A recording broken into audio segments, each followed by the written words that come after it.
Celebramos hoy en la iglesia también la memoria de Nuestra Señora de Lourdes, y por eso en la iglesia se celebra la 32ª jornada de oración por los enfermos, recordando a todos aquellos hermanos nuestros que padecen en el cuerpo y también en el espíritu. Aquellos hermanos que están postrados en cama, a veces por largo tiempo, en los hospitales, en los hogares, en las casas, o aquellos que sufren interiormente alguna dolencia espiritual o moral. Encomendemos en esta misa a todos aquellos hermanos nuestros. Hemos escuchado hoy estas dos lecturas que nos hablan de la enfermedad, pero cuando nos hablan de la enfermedad, no nos están comunicando un hecho de vida solamente, sino que reclaman una actitud, reclaman una acción que los cristianos, los católicos principalmente, nunca deberíamos olvidar. Ya la Sagrada Escritura nos recuerda con mayor insistencia en el capítulo 25 del Evangelio de Mateo, cuando se relata el final de los días y el Señor dice en aquella parábola: estuve enfermo y no me visitaste. Queridos hermanos, en la Sagrada Escritura, cuando se habla de la lepra, se refiere muchas veces a una enfermedad de la piel. No necesariamente se refiere a la enfermedad de la lepra como la conocemos nosotros.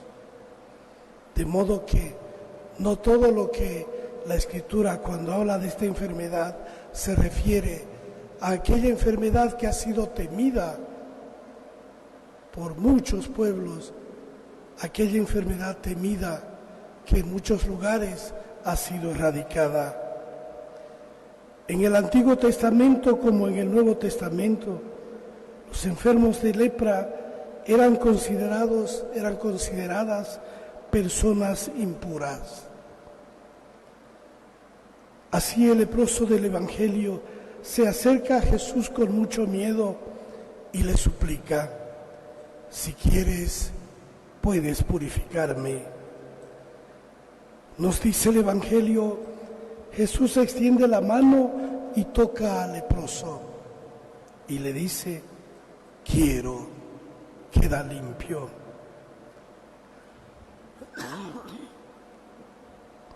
La actitud de Jesús es un gesto de amor, pero al mismo tiempo es un gesto de coraje, pues Él se arriesga a quedar el impuro, pero eso no sucede, más bien el enfermo queda sano.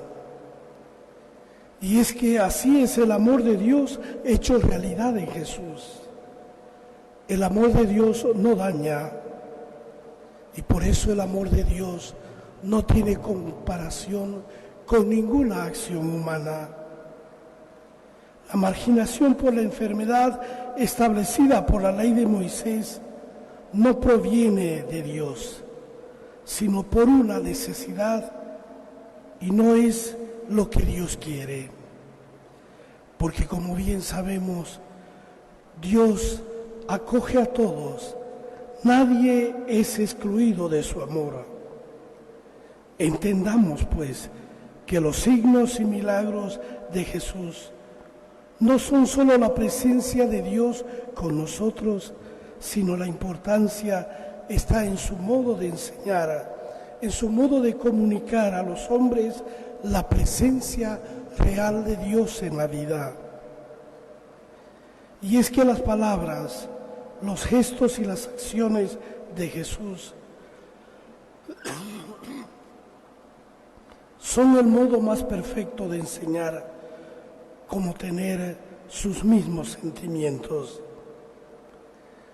Nosotros debemos hacer como el leproso, acercarnos a Dios si queremos ser sanados de las tantas enfermedades que padecemos y que padece nuestro país, nuestras ciudades y nuestros pueblos. Queridos hermanos, el hecho de que Jesús cure a los leprosos se convierte en el signo más real y evidente de la llegada al mundo de la salvación de Dios. Jesús expresa su compasión por el sufrimiento de los más pobres. Para el enfermo del Evangelio, su curación es una experiencia de liberación e integración en la comunidad.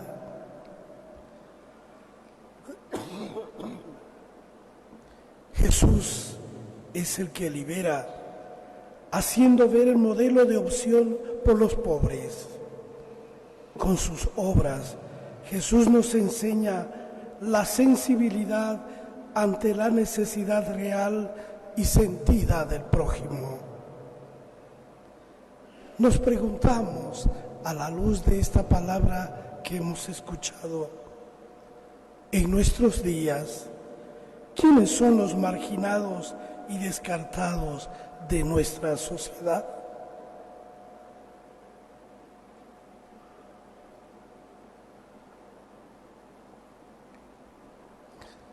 Quizás en este tiempo, como en muchos otros, son los ancianos que son olvidados en las casas o asilos, o quizás los niños que no tienen acceso a una buena educación o a un hogar digno, o quizás los niños que son asesinados en el vientre materno antes de nacer, o aquellos que padecen enfermedades que no se pueden curar fácilmente. Ellos son los marginados y descartados en nuestros tiempos. Por eso, queridos hermanos, busquemos ser sanados de las enfermedades modernas que dañan a muchos hermanos en nuestro país. Enfermedades modernas como son la mentira, las injusticias, la discriminación y, como no, algo repetido, la falta de salud o el abuso de poder y otras enfermedades que se han vuelto como el pan de cada día y por eso ya no nos llama nuestra atención.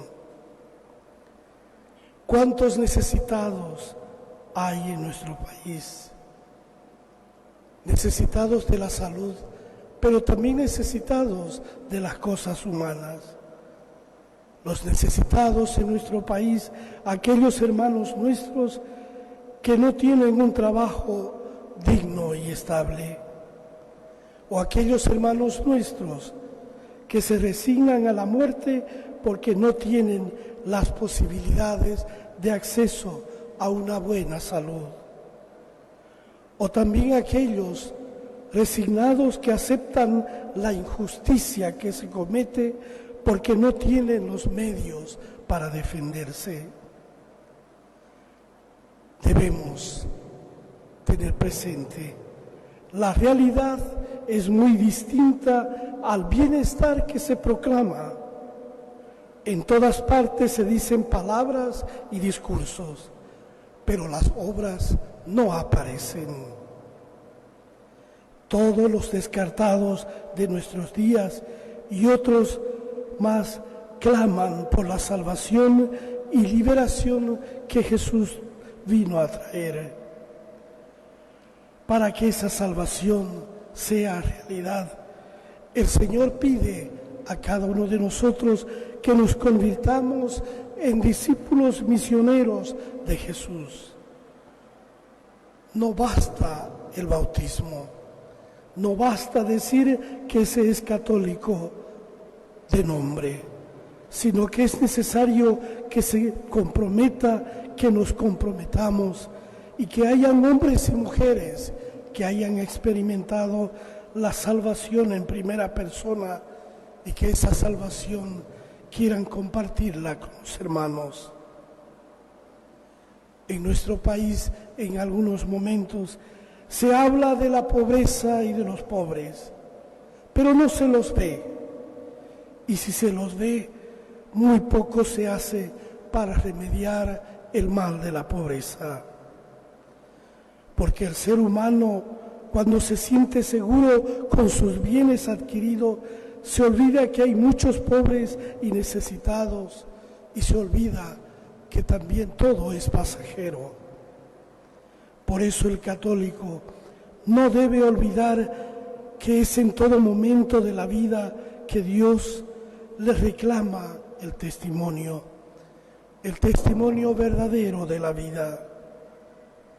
En nuestros días podemos decir, no es la enfermedad solamente la que causa la impureza, sino las actitudes del ser humano que salen desde dentro y que van contra el mismo ser humano. Queridos hermanos, en todos los tiempos de la vida se debe reclamar, se debe proclamar y ser mensajeros de la salvación y liberación de Dios.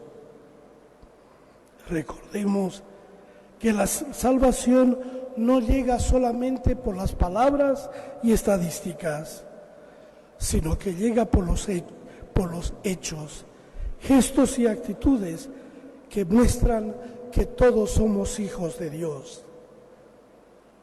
Finalmente, hagamos de nuestra vida una vida sensible de verdad, para con aquellas personas que muchas veces ignoramos y que tal vez no le hacemos daño, pero tampoco las amamos como Dios quiere que nos amemos.